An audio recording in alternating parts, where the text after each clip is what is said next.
Alors pour la suite, pour l'exemple qu'on est en train de voir, et bien sûr après vous serez totalement libre de faire ce que vous voulez, mais c'est intéressant qu'on soit un peu synchro pendant la démo pour apprendre comment ça se passe. Moi, je vous suggère d'aller taper donc ceci dans la barre d'URL d'un navigateur, ce qui devrait vous amener vers une image d'un éléphant. Et on va voir comment on pourrait éventuellement l'utiliser dans le trucage photo. Donc, on fait un clic droit, on enregistre. Et on va tester, on va voir ce qui se passe si on l'ouvre, si on l'importe dans notre trucage photo. Donc d'abord, il faut ouvrir le trucage photo qu'on avait fait. Chez moi, ça fait quand même 168 mégas, ça commence à peser un peu.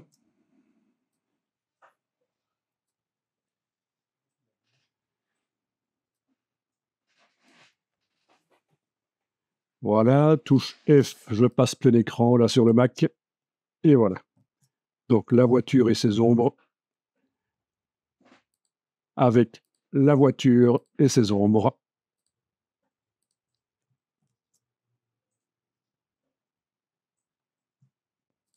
Alors on va importer le fichier.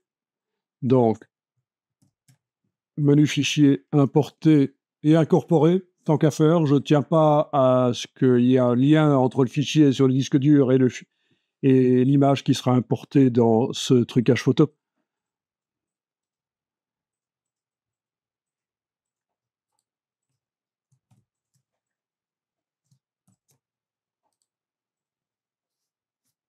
Donc bien sûr, c'est du JPEG, c'est pas de la qualité idéale pour faire du trucage photo, mais voilà.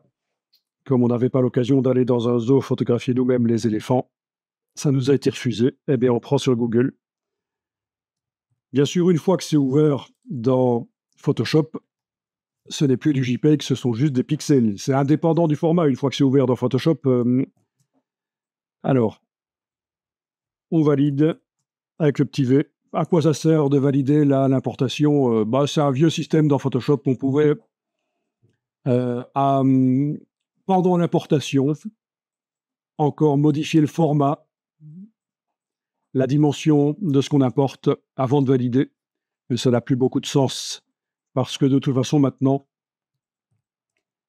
une fois qu'on a validé, c'est dans un calque dynamique, donc tous les pixels, quelle que soit la dimension que je donne à l'éléphant, tous les pixels resteront toujours dans le calque. Donc cette opération, le petit V qu'il a fallu cliquer, ça n'est pas extrêmement intéressant. Je me demande même si on ne peut pas d'ailleurs le désactiver. Donc, pour la démo, si on fait commande T, CTRL T sur le PC, commande T sur le Mac, qu'on fait Alt et qu'on prend une poignée, et qu'on le fait tout petit comme ça et qu'on valide, et qu'on zoome, et on voit forcément que l'éléphant est composé de moins de pixels. Il apparaît avec moins de pixels dans le trucage photo ici.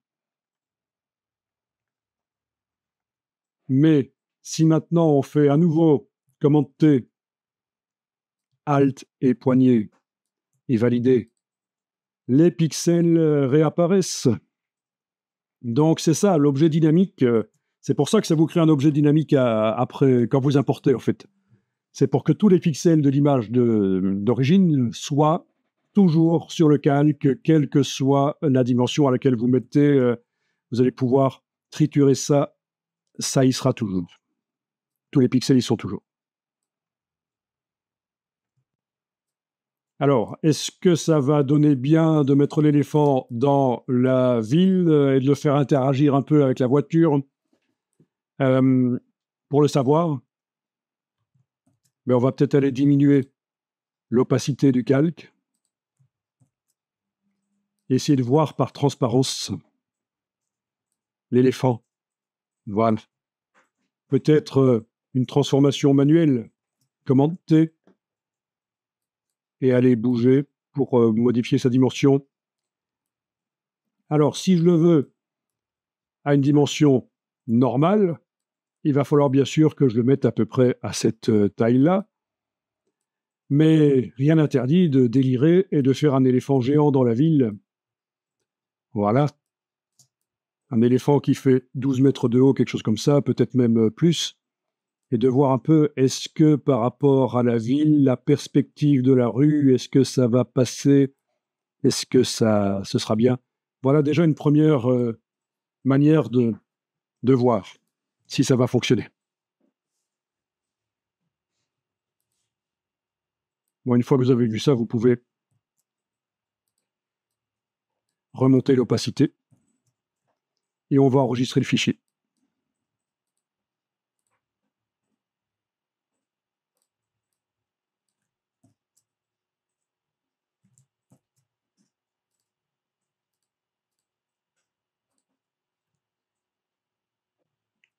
Bon, ben, il va falloir se débarrasser du décor autour de l'éléphant. Donc, deux solutions. Soit on travaille ici dans le trucage photo, on ajoute un masque de fusion et on commence à dessiner. Enfin, il y a plein de solutions si on veut le faire complètement manuellement. Ou alors, on travaille sur le contenu de l'objet dynamique. Ici, je vais enfoncer la touche F une fois, deux fois, pour qu'on voit bien ce qui va se passer.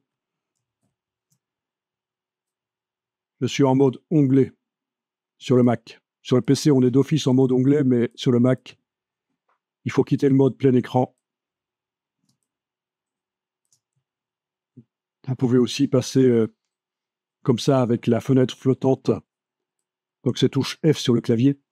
Et on va double-cliquer sur l'icône là de l'objet dynamique. Et le contenu de l'objet dynamique s'est ouvert dans un nouvel onglet.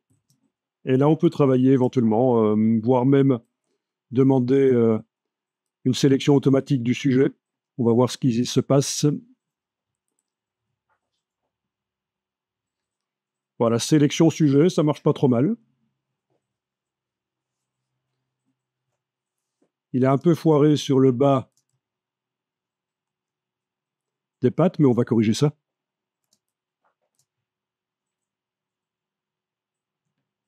Bon, rien n'interdit là de repasser plein écran avec la touche F, le temps de faire ça. Afficher les onglets, c'était juste pour que vous voyiez que, pour ceux qui ne connaissaient pas, que quand on double-clique sur un objet dynamique, ça s'ouvre dans un nouvel onglet, en fait. Il ne faut surtout pas l'enregistrer sur le disque dur. Ça casserait le lien. Ce serait intéressant de voir ce qui se passe si vous l'avez quand même fait enregistrer sur disque dur. Il y a quand même un moyen de s'en sortir. Alors, on va surtout pas aller corriger au lasso la sélection. C'est foireux, le lasso, pour faire du travail sur des photos. Avec la touche Alt pour enlever, avec la touche Shift pour ajouter, tout ça, c'est un peu foireux et c'est pas précis. Donc, pas de travail au lasso ici. Vous allez enfoncer sur le clavier la touche Q. Allez-y. Donc, vous avez sans doute l'éléphant qui est entouré de rouge. Donc, touche Q, qu'est-ce que ça fait? Est-ce que vous voyez ce qui se modifie sur l'écran? Il y a quelque chose qui bouge. Ah, ça se voit. Outre le fait que l'éléphant est entouré de couleurs transparentes, rouge ou verte, qu'est-ce qui bouge? Ceci. Si vous cliquez dessus, c'est la même chose que de faire la touche Q, puisque Q est le raccourci clavier de Quick Mask. Masquage rapide. Pourquoi est-ce que je vous en parle? Parce que, bon, on peut très bien utiliser Photoshop sans l'utiliser, cette fonction, mais souvent, elle pose des problèmes aux débutants dans Photoshop. Il enfonce par hasard la touche Q sur le clavier et il ne peut plus rien faire dans Photoshop. Il est coincé. Parce que s'il n'y a pas de sélection active, ça s'active quand même et ça empêche de faire le travail dans Photoshop. Regardez, si je fais sélection, désélectionner, il n'y a plus de sélection. Sélection, désélectionner, il n'y a plus de sélection. Si j'enfonce la touche Q, rien ne se passe sur l'image, on ne voit rien. Forcément, il n'y a pas de sélection. Il ne s'est pas affiché les zones non sélectionnées, il n'y a pas de sélection. Par contre, le truc là, le Quick Mask, qui s'enclenche et ça vous empêche de travailler dans Photoshop. Donc ça, c'est un des problèmes habituels des débutants dans Photoshop. Ok, ici, je vais faire sélection sujet et touche Q, voilà, on y est. Donc, si vous double-cliquez sur le Quick Mask ici, vous avez l'utilisation des couleurs. On va garder zone masquée et la couleur, en fonction du sujet, vous allez pouvoir changer. Donc ici, vu qu'il y a du vert dans l'image, ce serait intéressant de prendre autre chose que du vert, sinon on ne voit pas trop ce qu'on fait. Je vais prendre du rose, par exemple. Oui. Voilà, touche Q, et voilà.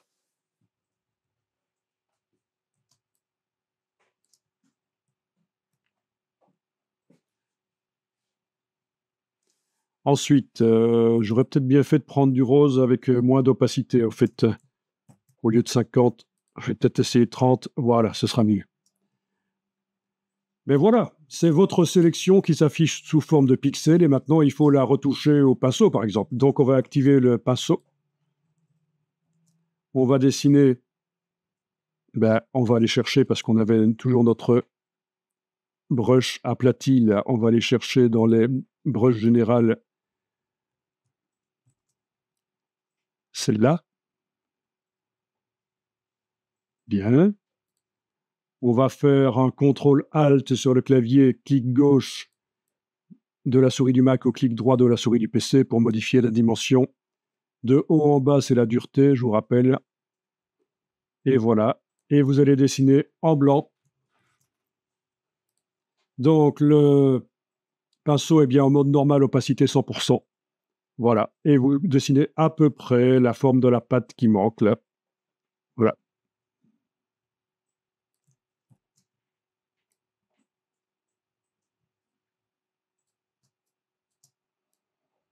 Ah oui, parfois, ça pourrait être intéressant de voir l'image sans le masque, pour voir un peu mieux.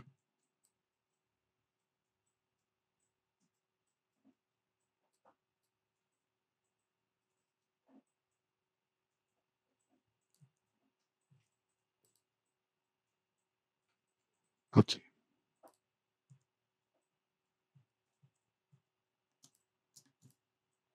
Donc, à ce stade, il ne faut pas être perfectionniste, masse. J'ai appuyé sur la mauvaise touche, alors j'ai changé d'outil. C'est malin. Mais je suis revenu au pinceau. Alors, n'oubliez pas aussi la touche X sur le clavier qui vous permet rapidement d'inverser les cases de premier plan et d'arrière-plan.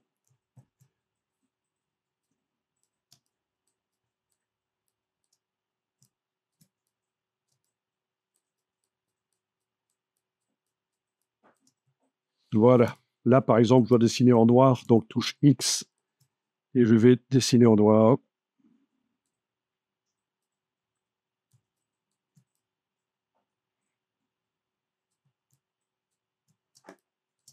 X, je dessine en blanc.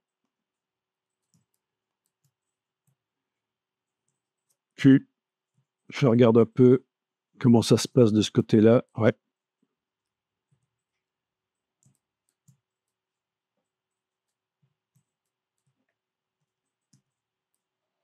Bon, surtout, il ne faut pas être perfectionniste. Il faut avancer.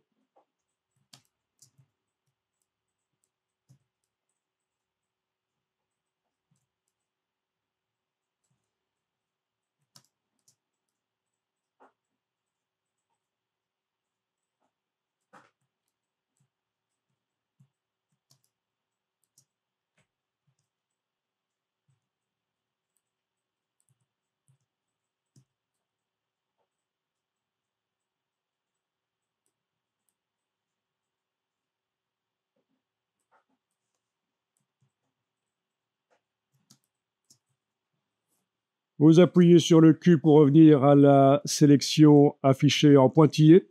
Et là, on va pouvoir l'utiliser, cette sélection, en tant que masque sur le calque. Donc, on appuie sur l'icône du masque, et voilà.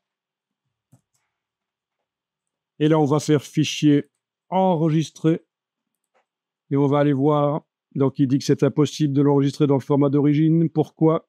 Chez vous, ça marche? Ça marche pas non plus? Oh, mais enfin, pourquoi? Bon, c'est pas grave, on va l'enregistrer. Il a visiblement oublié que ça vient du photomontage, mais c'est pas grave. Il y a une petite erreur technique là, je sais pas pourquoi, c'est pas grave. Donc là, vous allez l'enregistrer sur le disque dur, au format Photoshop, parce qu'on a quelque chose qui est spécifique Photoshop, c'est un masque. En principe, en faisant fichier enregistré, ça aurait dû se répercuter dans le photomontage, mais on va pas se laisser démonter par ça.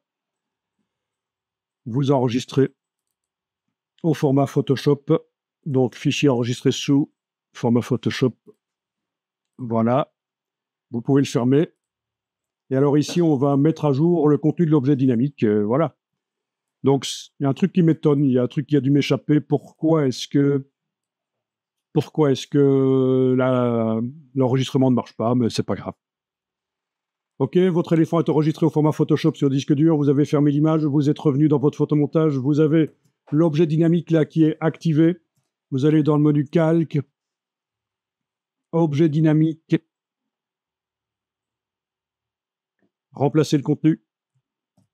Oui, on l'obtient aussi par un clic droit, etc. Donc il y a d'autres solutions. Le menu de la palette des calques, clic droit sur le calque de l'objet dynamique, tout ça, vous auriez la même chose que d'aller dans le menu calque en haut de l'écran, objet dynamique, remplacer le contenu. Ok, remplacer le contenu. Et on va aller chercher la version ici, PSD de l'éléphant. Et hopefully, ça va marcher. Ça marche. Voilà. Bon, bizarre. C'est les choses qui arrivent. Et vous enregistrez votre document.